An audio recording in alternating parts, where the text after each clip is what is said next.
Good morning बच्चों आगे आपका आता है चैप्टर जल स्रोत तथा उपयोग। बच्चों जल का प्रयोग क्या है, जल का संगठन क्या है, जल प्राप्ति के स्रोत हम इसमें पढ़ेंगे। शारीरिक एवं स्वास्थ्य के लिए जल का उपयोग इसके अंदर हम पढ़ेंगे। आप जानते ही हैं जल जीवन के लिए अनिवार्य है। भोजन के बिना मनुष्य अपेक्षाकृत अधिक समय तक जीवित रह सकता है, परंतु जल के अभाव में वह अधिक समय तक जीवित नहीं रह सकता। ठीक है, जीवन को बनाए रखने के लिए जल की आवश्यकता के विषय में रबनर नामक जर्मन शरीर विज्ञानवेत्ता ने ज्ञात किया है कि भूख की स्थिति में प्राणी शरीर की समस्त वसा और ग्लाइकोजन तथा लगभग 56% प्रोटीन का क्षय होने के पश्चात भी जीवित रह सकता है, परंतु शरीर में उपस्थित जलांश का 26% का भी परिणाम मौत होगा। शारीरिक आवश्यकता के अतिरिक्त जल की और भी भूमिकाएं हैं, जैसे शारीरिक सफाई, वस्त्रों की सफाई और घर की सफाई के लिए जल का प्रयोग किया जाता है। भोजन पकाने की क्रिया भी जल के माध्यम से ही संपन्न होती है। ठीक है, इसके बाद आता है जल का संगठन। जल का संगठन आप सब जानते हैं, रासायनिक सूत्र होता है H2O। ठीक है, जिसमें हाइड्रोजन तथा ऑक्सीजन दो चीज़ों से मिलकर बना होता है। इस सूत्र के आधार पर कहा जा सकता है कि जल में हाइड्रोजन के 2 भाग और ऑक्सीजन का 1 भाग विद्यमान होता है। हाइड्रोजन का 2 और ऑक्सीजन का 1। ठीक है, मौलिक एवं शुद्ध रूप में जल एक स्वादहीन, गंधहीन, रंगहीन द्रव होता है। जल विभिन्न पदार्थों के घोलकों की क्षमता रखता है, अर्थात यह एक अच्छा विलायक है। आप इसमें जो भी घोलते हैं वह सब इसमें घुल जाता है। जल विभिन्न पदार्थों के घोलक की क्षमता रखता है। इस गुण के कारण ही जल का शुद्ध अवस्था में उपलब्ध होना प्राय कठिन होता है। सभी जल स्रोतों में विभिन्न लवण घुली हुई अवस्था में विद्यमान रहते हैं। लवण क्या, जो हमारे खनिज लवण होते हैं वे चूना, मिट्टी, खड़िया, कैल्शियम सल्फेट, मैग्नीशियम सल्फेट आदि विभिन्न लवण तथा कुछ गैसें भी जल में सरलता से घुल जाती हैं। इन घुले हुए लवणों एवं गैसों की जल की अशुद्धियां माना जा सकता है, जल के तत्व नहीं। इसके बाद आता है जल प्राप्ति के स्रोत। ठीक है, हमें जल कहाँ कहाँ से प्राप्त होता है। वर्षा से जल प्राप्त होता है, उसके बाद समुद्र से जल प्राप्त होता है, फिर नदियों से हमें जल प्राप्त होता है। बच्चों इनकी डिटेल आप अपने आप बुक से देखेंगे, ये आप शुरू से पढ़ते आ रहे हो, कोई नई चीज़ ये नहीं है। ठीक है, तालाब, झील, झरने एवं सोते और कुएं, इनसे हमें जल की प्राप्ति होती है। फिर आता है नदियों के जल को दूषित होने से बचाने के उपाय। क्या उपाय करेंगे? जल की आवश्यकता तथा महत्व को ध्यान में रखते हुए नदियों के जल को दूषित होने से बचाना आवश्यक है। इसके उद्देश्य की प्राप्ति के लिए हमें कुछ महत्वपूर्ण उपाय किए जाने चाहिए, जैसे नदियों के जल को दूषित होने से बचाने के लिए नदियों के जल में कपड़े धोना, पशुओं को नहलाना, कुल्ला करना, मलमूत्र त्याग करना पूर्णतया रूप से वर्जित होना चाहिए। अपनी आवश्यकता अनुसार जल लेकर उसे अलग स्थान पर एकत्र कर उसका उपयोग करना चाहिए। फिर आता है आवासीय क्षेत्रों से बहकर आने वाली गंदगी को नदियों के जल में मिलने से रोकना चाहिए। इस प्रकार के वाहित जल को यथासंभव उपचारित करके ही नदियों में मिलाना चाहिए। फिर वो जो विभिन्न औद्योगिक संस्थान हैं उनसे निकलने वाले दूषित जल को भी उपचारित करके, सही करके, साफ करके और यथासंभव हानिकारक बनाकर ही नदियों में मिलाना चाहिए। उपयुक्त विवरण द्वारा नदियों के जल का सामान्य परिचय प्राप्त हो जाता है। नदियाँ जल प्राप्ति के उत्तम स्रोत हैं, अतः नदियों के जल को पीने आदि के काम में लाने से पूर्व शुद्ध करना आवश्यक होता है। फिर फसलों की सिंचाई के दृष्टिकोण से भी नदियों का जल अधिक उपयोगी माना जाता है। आता है तालाब। फिर इसके भी आप जानते हैं तालाब में वर्षा का जल ही होता है। ठीक है, तालाब का तल गहरे होने के कारण उसमें जल एकत्र होता है, स्थिर रहता है। वहाँ पर क्या होता है, जल से मनुष्य अपनी और अपने पशुओं की जल संबंधी आवश्यकताओं की पूर्ति करते हैं। कुछ क्षेत्रों में तो फसलों की सिंचाई के लिए भी तालाब का प्रयोग किया जाता है, तालाब के जल का। ठीक है, अब इसके लिए क्या मुख्य विशेषताएं हैं तालाब के जल की, कि तालाब खुले होते हैं, अतः उनमें बाहरी कूड़ा करकट, धूल मिट्टी, घास पत्ते आदि हवा में उड़कर गिरते हैं। ये सभी पदार्थ जल में गलते सड़ते रहते हैं, जिनसे जल दूषित होता रहता है।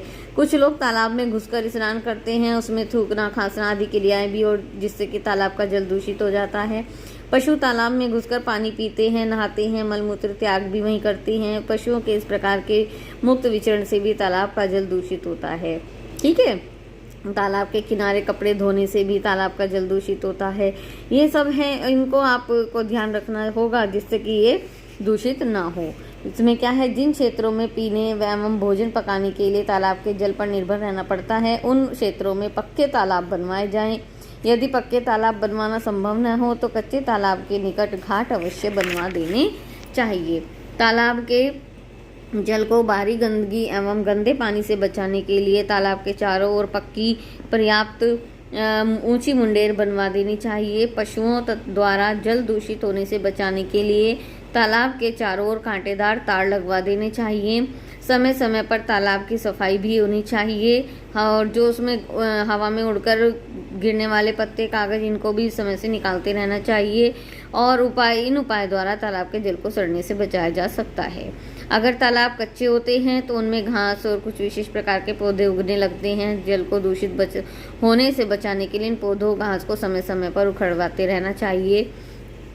ठीक है, उन समस्त व्यक्तियों को जो तालाब का पानी प्रयोग करते हैं, तालाब के जल की स्वच्छता का पूरा ध्यान रखना चाहिए।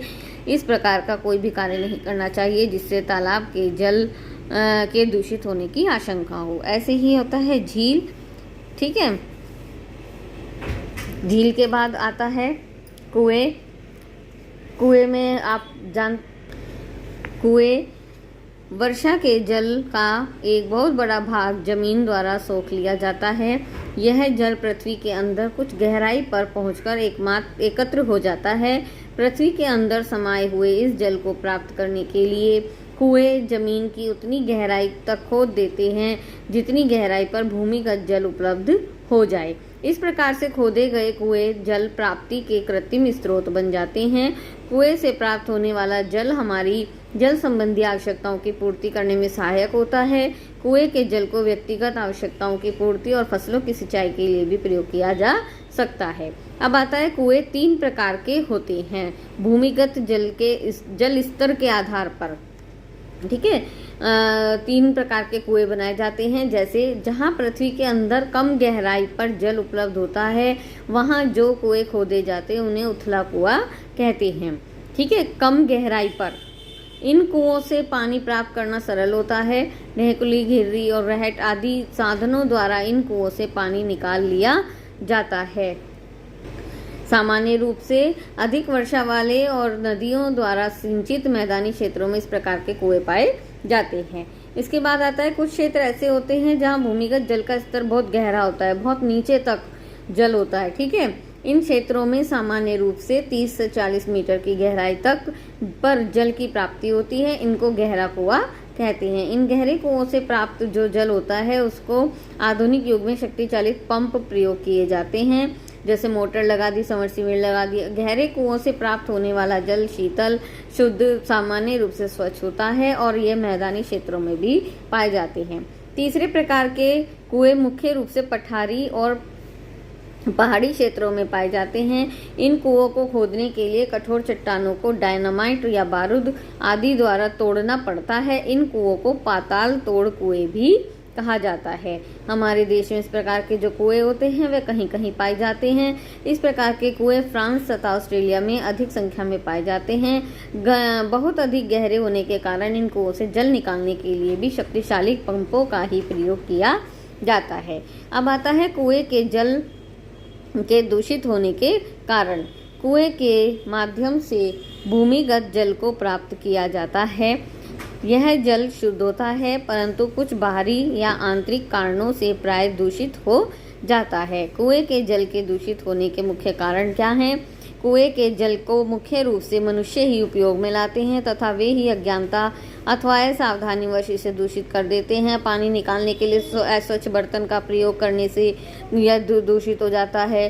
कुछ व्यक्ति कुएं में घुसकर स्नान करते हैं और स्नान करते समय थूकने, मलमूत्र त्यागने से भी दूषित हो जाता है। कुछ कच्चे कुओं की अंदर की दीवार भी जो होती है वह कच्ची होती है तथा दीवार से मिट्टी कट कर कर गिरती रहती है, इससे दूषित हो जाता है। यदि कुआं ढका हुआ न हो तो उसमें उस स्थिति में धूल, मिट्टी, घास, पत्ते, कूड़ा करकट ये सब हवा में उड़कर गिरते हैं। और कुछ कुएं जिनकी पक्की ऊंची मुंडेर नहीं होती, वे बाहरी जल, वर्षा का जल में बहकर पहुंचता है। इस बाहरी जल के साथ अनेक अशुद्धियां भी कुएं में पहुंच जाती हैं और कुएं का जल दूषित हो जाता है। वर्तमान युग में भी विभिन्न प्रकार के प्रदूषक प्रबल हो रहे हैं। इस स्थिति में मृदा प्रदूषण भी कुओं के जल को प्राय दूषित कर देता है। इस तरह से हमें जो भी हमारे ये इसको प्राप्ति के स्रोत हैं जल की, उनको ध्यान से पढ़ना है और उनको जो भी उनके दूषित होने से बचाने के उपाय हैं उनको आप ध्यान से पढ़ेंगे।